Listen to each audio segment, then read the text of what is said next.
Hey, howdy-ho, everybody. This is Postmortem Nightshade, one half of your wonderful, charming, amazing, ghastly ghost birds, and joining me this evening is... Salathro, how's it going? Woo! Woo! Woohoo! Well, welcome back, everybody. We are so happy to be here again with you guys for another week. We hope everything is going well for y'all out there. And it's been great to hear some feedback, to see all of you guys engaging with the content. So we appreciate all the comments, all of the likes, all of the subscribes. It's so great to have our little group grow as we're talking about pop culture and movies. So thank you everyone for joining us. And if you're new, hi, welcome. This week we are on part 3 of our DC animated movie discussion. So if you'd like to hear the first 2 parts, they are on our channel. Please go check those out. But yes, we are just moving right in here. Slothro, do you want to let them know what animated DC movies we'll be covering today? Yes, so the animated movies we're covering today is Justice League Dark. We'll then move on to, sorry, real quick, I'm scrolling through my notes. I think I missed one. The Death of Superman, Teen Titans The Judas Contract, the Batman Ninja from 2018, the first one, and then we will finish off with Teen Titans Go to the Movies in 2018. Perfect. Yeah, alrighty. So we're just gonna jump right in here. We're gonna start this evening with Justice League Dark from 2017. If you guys can believe this or not, 2017 is almost about to be a decade ago. So, it makes me feel really old. Hopefully that doesn't make any of you guys feel too old. Dude, I feel so old. It's so sad hearing that. I'm like, 2017 was just like, it feels like 2-3 years ago, man. Right. But, yes, so Justice League Dark, what are your thoughts on this one, Slothro? So for me, I actually had the chance to get to watch this recently. And for me, actually, there was a lot of parts in this movie that I really enjoyed. And then there was a lot of parts that kind of feel similar to the prior Justice League movies that are in this era, which are kind of just, some parts just kind of fall flat or kind of raise a question of like, why is it like this? So in this movie, it's called Justice League Dark, but I want to preface by saying this is pretty much not a Justice League movie. This is like a Constantine movie mixed with a little sprinkle of Batman. And like some of the Justice, like 4 of the Justice League members in there like for like 2 minutes of the movie. But it's really a Constantine and Batman movie. As well as, her name's not LaDonna. Zatanna? Zatanna, sorry. I said I just watched this. I'm already forgetting the names.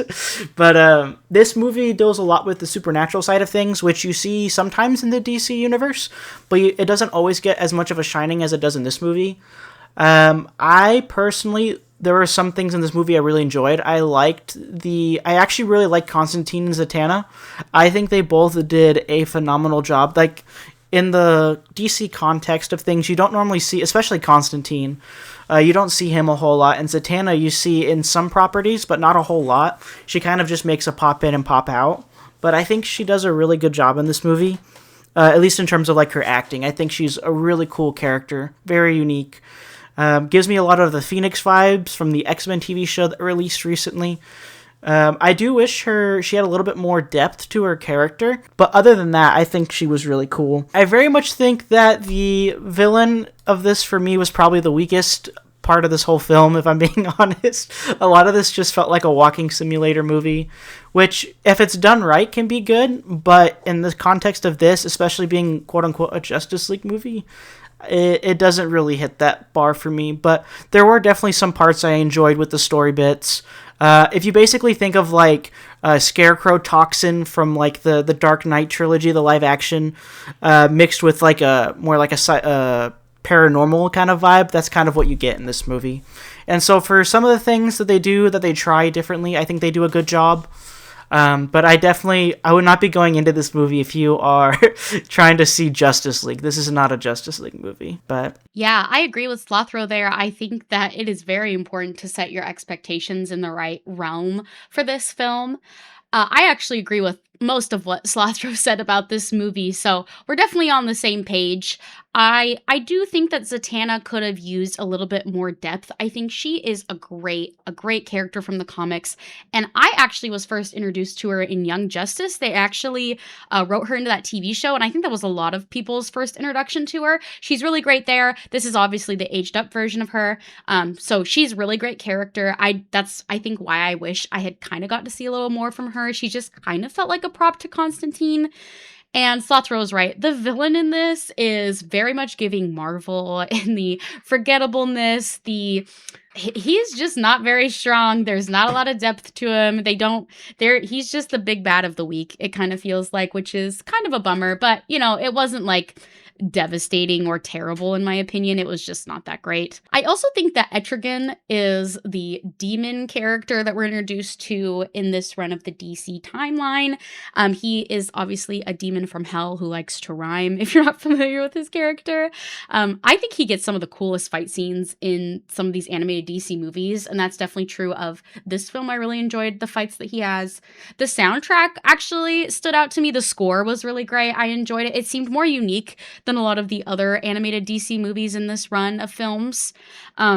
The world building was also really great. I liked that they kind of tried to explore a little bit of like a 500 years ago and then how magic has been around that long and just kind of explain the history of it in this universe, which I appreciated. It felt like it gave this movie a lot of world building depth, which is nice. And I agree with Slothro. The magic side of DC doesn't get that much of a chance to shine. I would actually say that Marvel gives the magic users a lot more chance to shine. I'm thinking of Scarlet Witch is definitely more prominent than a lot of the magic users of DC. So I think that's actually one point where Marvel has a leg up a little on DC here. But yeah, I loved getting to see Merlin. The King Arthur times was cool. It made the lore feel rich.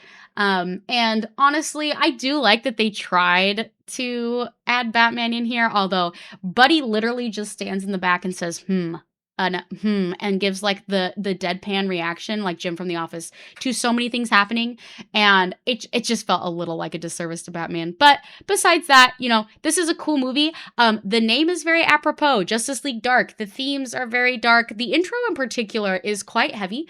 I believe this film is actually rated R, which is crazy because it doesn't feel particularly any more intense, I would say, than the PG-13 runs, but I'm not sure really. I think Slothro and I agree here. It was probably the dark themes that made this rated R, so be aware of that going in. But yeah, this is a great film. It's good. It's a nice one. It doesn't stick out as particularly great or particularly bad, so yeah. Yep, and that leads us right into another movie that came out in the same year, 2017, the good old almost decade ago, which is still sad to think about, which is Teen Titans: The Judas Contract. And this is Nightwing, but instead of blue, he's red. And he's got he's got Starfire. So this movie definitely has a lot more characters in it, I believe, than the last Teen Titans movie you see. In particular, I don't remember. Blue Beetle is in the last one, I believe. Yes, he was. Is it Tara that's not? Yeah, Tara I don't think is in the last movie. No, she's a new introduction here. Yeah, she makes her appearance in this one, which, if you guys don't know who Tara is, if you guys have ever seen the original Teen Titans show, she's a character that interacts a lot with the Teen Titans and that's kind of where her ballpark usually is, at least when you get to see her in the DC lore. And she's really cool. At least in the Teen Titans show, she's linked to Deathstroke, which you also have in this movie. So I think they have a lot of interesting parts in this movie when it comes to the dynamics of the Teen Titans going this go around. Of course, I think for me the biggest parts in this movie for me are Nightwing and Starfire, because I personally enjoy watching them a lot from the other properties in DC as well as from the TV shows. So it's probably a little bit of like a nostalgia for me, but I think overall this movie was very fun. I honestly prefer the first Teen Titans versus Justice League movie more than this one, but I think if you're a big fan of Teen Titans and you've been waiting a while to get some more of that, this is definitely a good movie to sink your teeth into. But that's mainly my thoughts. It's just kind of like, it's an alright movie. Yeah, I agree there. I think that this is a solid sequel, but I also personally prefer the previous Justice League movie in this run of the timeline. I do think that it is important to mention about this one. We mentioned in our last episode that the Batman mini trilogy that they did in this animated series, we did give a trigger warning for that episode and for that movie in particular, those few movies. I would like to give another trigger warning about the Judas Contract. There is a lot of relationship dynamics between Deathstroke and Tara that are definitely need a trigger warning. So if you're at all worried about that, please look up warnings before watching this movie just to make sure you're going to be okay with that relationship there. There is some important things to be aware of. So just giving that right up front about the trigger warning there. But besides that, I think honestly the villain in this movie is so much weaker than like in the first Teen Titans. They came out swinging with Trigon, Raven's father, being the villain, and then we get into like this kind of, I don't know if I'd call it a satanic cult. It's just kind of a cult. They love blood, hence the name Brother Blood. And yeah, anyway, he's just a guy trying to get the powers of the Teen Titans. He does that through Deathstroke. Of course, Deathstroke is always, a great character. He's very much your more serious version of Deadpool. I think most people know that, but yeah, he's great. Enjoy the fights and everything. Like Slothro said, Tara is the character that they bring in here, and she's great in the original 2000s TV show. Great again here. The vibes of the show, honestly, I would say are pretty similar to the 2000s TV show, obviously with a more adult coloring to them. And I really liked the themes in this film. They go deeper into exploring, leading off of the first film. They're looking at themes of chosen family and then the idea of betrayal as you are navigating those deeper familial bond relationships. Unfortunately, they do kill Tara off at the end of this movie, which I wasn't the biggest fan of, but I guess they didn't want to try and bring that character forward, which seems like an odd choice to me. The writing in her character, I think, would have been really cool to explore as the team overcomes that betrayal. Obviously, Beast Boy is in love with her, and just, I don't know, exploring some of that moving forward and the collateral damage of this movie would have been interesting, but, I guess they didn't want to do that, so it's fine. But yeah, as Slethor said, always great to see Nightwing and Starfire. Gotta love it. And yeah, mostly this is a pretty solid sequel. Definitely prefer the first film, but yeah, check trigger warnings, but I would still recommend this as a pretty solid sequel movie for sure. And that takes us into The Death of Superman from 2018 here. Slothro, I know that you and I have talked about Superman a lot. What did you think of this particular Superman film? So this one, I guess we got our Batman. If you want to think about it this way, frame it in this perspective. In one of the prior episodes, we talked about basically, the Batman trilogy, where you then get like the whole Bat family that kind of come in and do their whole shebang. This movie is kind of a similar vibe to that in terms of like you get a lot more of it, but it's more on the side of Superman. So in this movie, you get to see a lot of Clark Kent and Lois Lane's relationship kind of develop in this movie. You get to see, of course, the Justice League kind of pop in and try to stop Batman, to stop all the villains, or stop Superman and all the villains, because basically it's Doomsday. He's in Metropolis, he's doing his thing, and Superman basically has a fight with him, and it's basically a lot of character dynamics between Lois and Superman, which up to this point in a lot of the animated stuff you don't usually get too much of, other than the norm of like kind of just to establish Superman's character. So I think in this movie, you definitely, if you're a big Superman fan, you're definitely gonna get a lot more of your big buff guy in here. It's not James Gunn Superman, but it is a Superman, that is for sure. And so I think overall for what this movie does, I think it's pretty good. I think it has some pretty interesting dynamics, especially with the dynamics between Superman and Lois. But for me as well, it's just not my favorite movie. But I definitely think if you're a fan of Superman, I'd definitely give this movie a watch for sure. Yeah, I agree. I think this movie is definitely for the hardcore Superman fans, but can be enjoyed if you're more of a casual Superman fan. We're actually going to talk about my favorite Superman installment, if you will, in this DC timeline in a later video, so I'll get to that at another time. But this is still a pretty solid Superman story. Obviously, this is a very famous comic book I don't know what I would call it, pivotal event from the DC canon, where Superman obviously is not immortal or entirely invincible, as he's been, shown to be up until this point. Like Slothro said, he is killed by Doomsday. And we also, if you've seen the live action Batman versus Superman from 2016, again, a decade ago, blowing my mind, but that storyline is also played out in that movie. It plays out a little bit differently in this film. Lex Luthor is definitely not involved in the creation of Doomsday here, but yeah, so if you're familiar with that movie, this is that, but I think played out much better, much cleaner, follows the comic a lot better. And like Sathro said, we get a lot more of the Lois and Clark Kent dynamic there. This is actually when she finds out that Clark Kent is Superman. So that's obviously exploring some big moments here for them as a couple. Overall, a solid telling of the comic book. Superman is definitely not my favorite Justice League member, but honestly, I think this is a pretty solid Superman movie overall. So, and that moves us in here to Batman Ninja. Slothro, Yeah. tell us your thoughts on this one. All right, so up to this point, I was kind of just vibing, when these movies were coming out back back a decade ago, and I was enjoying. I was high on life in terms of like the DC universe, and then this movie comes out.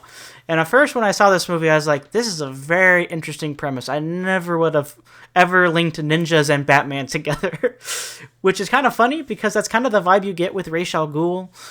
So I don't know why my brain never linked it together, but yes, this movie comes out in 2018, and essentially, if you think of course, like anime in general, if you think of like that kind of like story written style, but more so in like set in like traditional Japan, and link that with the DC universe, in particular, like Batman and his villains, this movie is like an epitome, like a amalgamation of all of that, but it's absolutely banger. It is a really, really good movie. So essentially, you get to see Gorilla Grodd, you get to see Batman, Robin, the Joker. The Joker is very interesting in this movie because you get to see like him as like a normal person with Harley. And then there's like a really cool, to have spoilers, there's like a cool transition where you see him go from being like quote unquote normal to being crazy. And they do a really interesting job with that, at least in terms of the animation. And so if you're definitely into watching Batman, I would say this is definitely a must watch, just for the fact of they do so many cool things with Batman in particular with this story. And it's just really cool to see. It's just a different perspective that up to this point, you've gotten so much of the same kind of, I guess, DC shebang, that this was definitely a really fun shakeup for the DC universe in general, which is why it eventually gets a sequel. But yeah, definitely recommend this as a top Batman movie for sure. Yeah, this movie is so cool. Like Slothro just mentioned, it's so unique. I feel like, honestly, DC not only explores the alternate universe stuff really well, but man, they give Batman some really cool alternate timeline universe exploration stories that I just love. This does take place in feudal Japan, like Slothro said, and it was so cool to see because the Bat family ends up getting sent back in time here. And it was really awesome to see how the writers and animators work together to allow the Bat family to thrive and adapt in this new environment. And also just how they adapt their tech and their techniques to this timeline is really cool. They have all the Robins in this movie. I always love when all the Robins get to come into a film. We've got Nightwing, Red Hood, Tim Drake's Red Robin here, and then, of course, Damian Wayne's Robin. His aesthetic is definitely the most different from his, I guess, main timeline character, but I love it. It's great. He's got this cute little monkey. I think it's a monkey that is like his little sidekick. It's great. The art style in this is so unique. It's so different from any other movie we've talked about up until this point. So that's really cool. Just, it's a feast for the eyes. I would say, honestly, it's very heavily inspired by anime.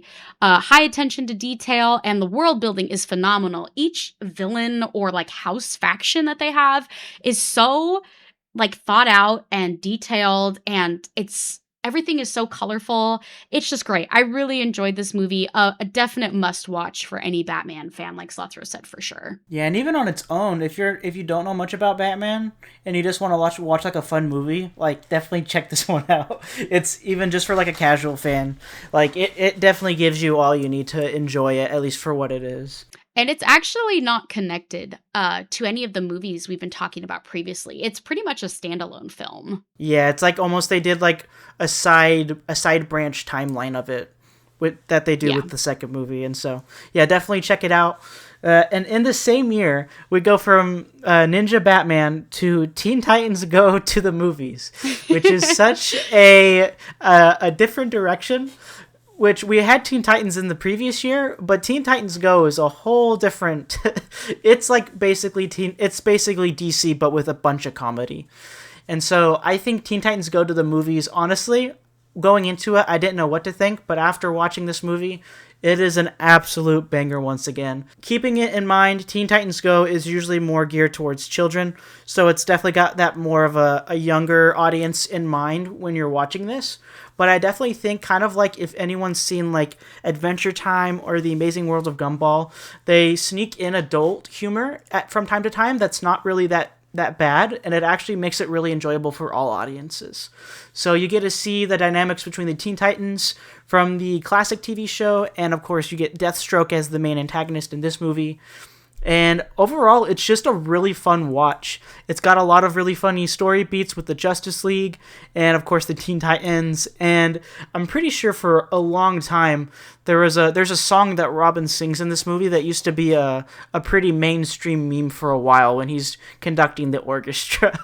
So definitely, if you guys enjoy DC and you enjoy comedy and you just want to have a fun time, like this movie is absolutely down your alley. Like it looks really good animation wise. It's very funny. The jokes are really good, and yeah, I just overall, me personally, I really enjoyed my time with this film. Yeah, we like to talk about meme potential on this show. Slothro, what would you rate this out of 10 as far as meme potential goes? Oh, during the time, man, it was an absolute like freaking 10 out of 10, man. Like just the amount of memes I saw of the Robin conducting leading into something else during when that was at its peak was absolutely crazy. The memes for this movie were really good.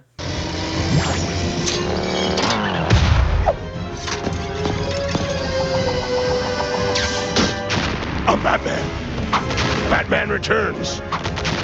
Batman forever. Yeah, I agree. We actually, Slothro and I saw this together in theaters when it came out.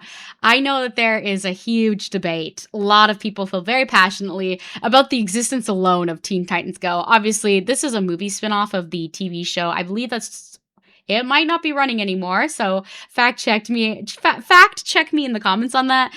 But yeah, this is a Cartoon Network show. They brought back the Teen Titans, obviously, like Slothro said, definitely in the Amazing World of Gumball vibe rather than the traditional Teen Titans animated vibe. Honestly, I took this as its own thing. I think that the DC world, as we've talked about, is really great about exploring different vibes, different feels, different avenues. This is definitely, for sure, in that vein of DC. And honestly, this is your most, of all the DC movies we've talked about, this is the one you can watch with your kids. You guys can all come together as a family, watch this movie, introduce the next generation to Teen Titans. It's entertaining enough.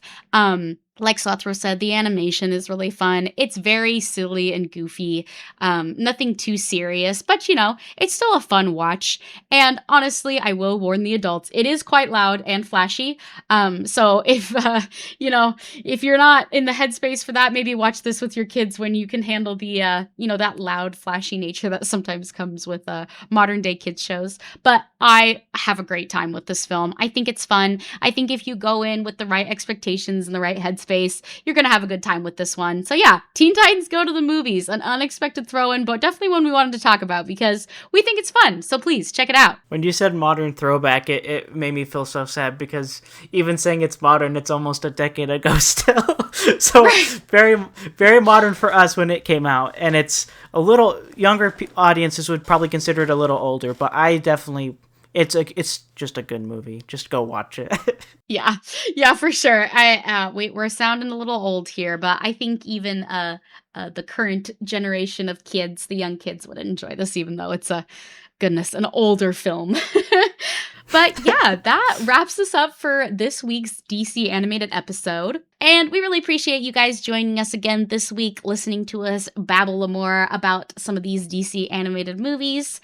We look forward to seeing you all next week. We'll, of course, be doing part 4 with another great set of DC animated films, so get excited for that.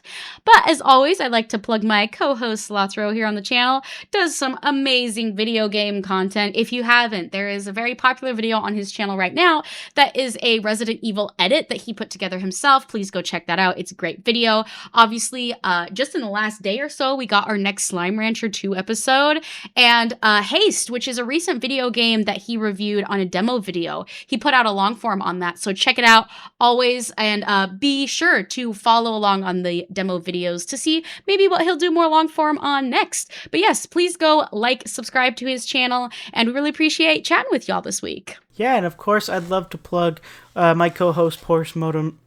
Oh my goodness, my brain. Postmortem Nightshade. She does a ton of really, really awesome movie reviews. She gets a chance to do, I'm pretty sure, at least 3 a week. And her long-form videos are absolutely fun, especially if you're into like kind of just like new movies in general. Like if you're someone who wants to know, I guess, movies for the girlies and guys who grew up like me, is one of her most recent videos, which was an absolute banger, as well as talking about the Oscars. So definitely check out her shorts and her movie reviews. She does an absolute phenomenal job and puts in a lot of work and effort into these videos. So, but yeah, thank you guys for sticking around and listening to another episode. So yeah, we will see you all next week. Thanks for joining us. Bye. Bye.